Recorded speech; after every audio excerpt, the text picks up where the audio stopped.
ও শালা চোর, এক সময় কারেন্ট দিছে, খাম্বা খাইয়া ফেলছে, এখন দেশ পুরোটা খাইব।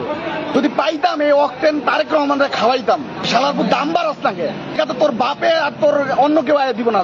দল ফালাইতে যায় কৃষক কার্ড, ফ্যামিলি কার্ড, এই কার্ড সেই কার্ড। শালা একটা বুয়া বাটপার।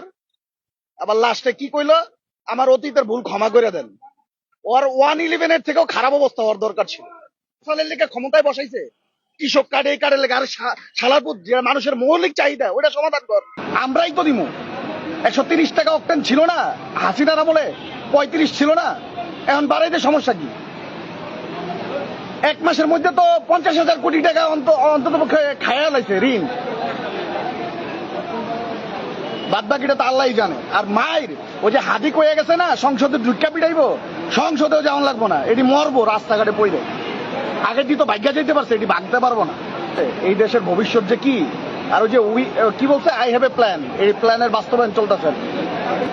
ও শালা চোর, এক সময় কারেন্ট দিছে, খাম্বা খাইয়া ফেলছে, এখন দেশ পুরোটা খাইব।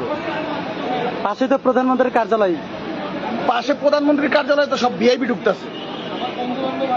এই পর্যন্ত লাইন আসলে নর্মালি আসলে 6টা পর্যন্ত তেল পাইতাম। এত ভিআইপি যদি থাকে তাহলে নারায়ণগঞ্জ পাম্পে যে তেল নিয়ে আসবো ভিআইপিরা।